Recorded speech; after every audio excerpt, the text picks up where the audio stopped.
there will be something like $400 million worth of revenue that could be put into tuitions and into other things that's going on in the state through the sale of marijuana. Yes. I love this guy. It would lower crime.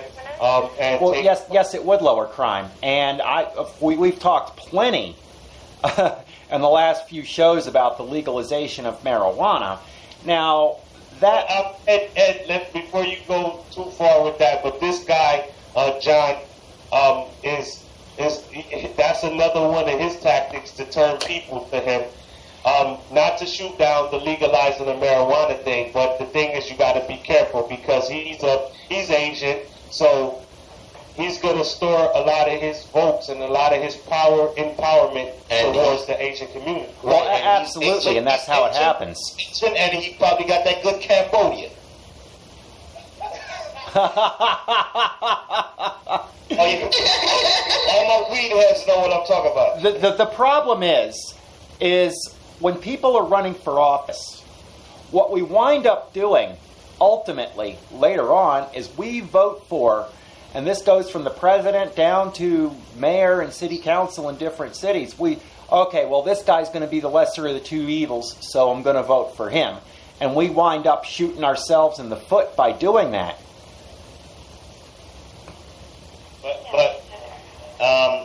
But the thing is, New Yorkers are in a tight position right now. We got another candidate over here. I mean, a less popular candidate. His name is Sal Albanese. He's talking about creating jobs for New Yorkers and all these other things and keeping New Yorkers at the center of opportunity in America.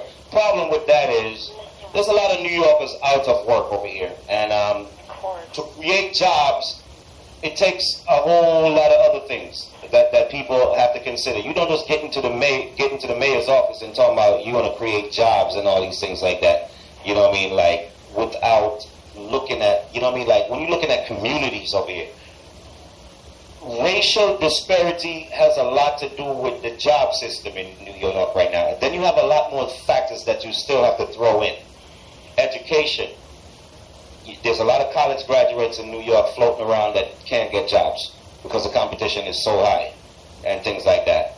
I want to say good luck to this guy because I don't see where the room to create jobs and everything like that when you're living in a city that's so populated and everybody, you got like 5,000 people fighting for that one job, right? And then you got another guy, Adolfo Carrion Jr. I don't think he's going to be too much of a big candidate. Then we arrive at Christine Quinn. We spoke about her. Then you got Bill Blasio. He's still hanging out there in the wind. Christine Quinn.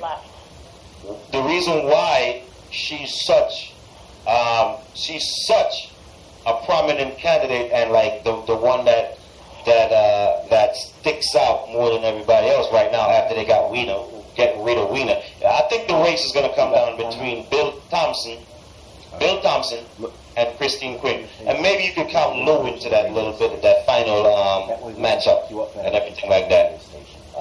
She's also big on jobs. So much she's trying to create the 3-point strategy for creation of jobs. Invest in sectors with high growth potential. Small business.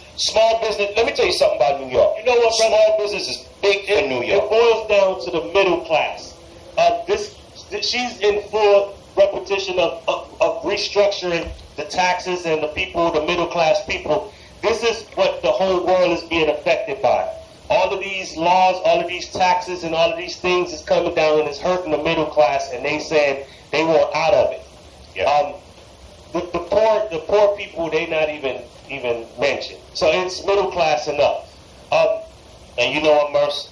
For people, I know a lot of people that own small business, and they tell me all the while how much hell they go through to keep those businesses functioning with the tax, the rent.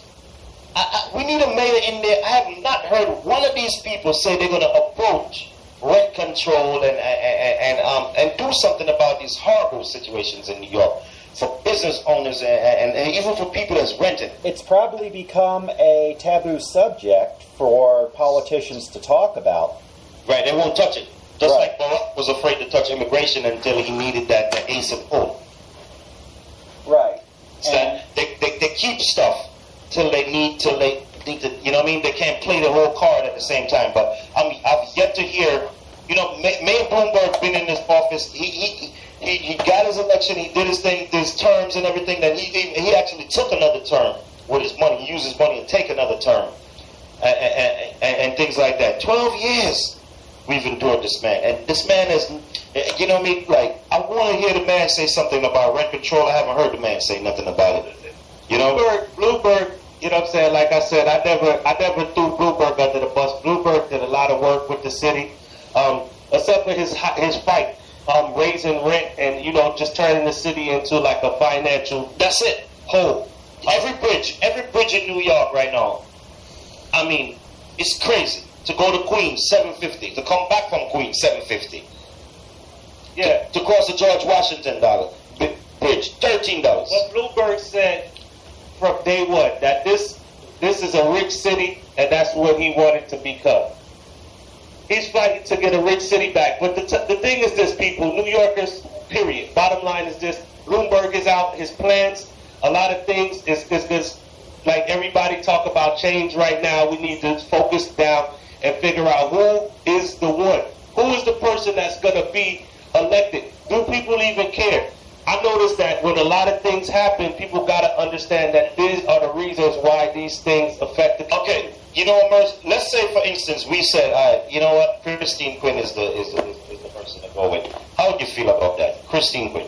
Call your life on Pressure Point Radio. Good afternoon. Good afternoon. How are you? How are you doing? I'm good. Long time no talk. Okay, who are we speaking with right now? This is Shay Fox. Okay, Shay, you joined us a little bit early, but we're glad to have you at the same time, you know? Yeah. Would you like me to call back? No, absolutely not at all. Stay on the lines. So do you have anything to say on what we've been talking about as far as the candidates running for mayor out there in New York City? Jeez. Well, you know what, Ed, to be perfectly honest, regarding the politics, at this point in time, this late in the game, you've got to really think higher than the politics, meaning they're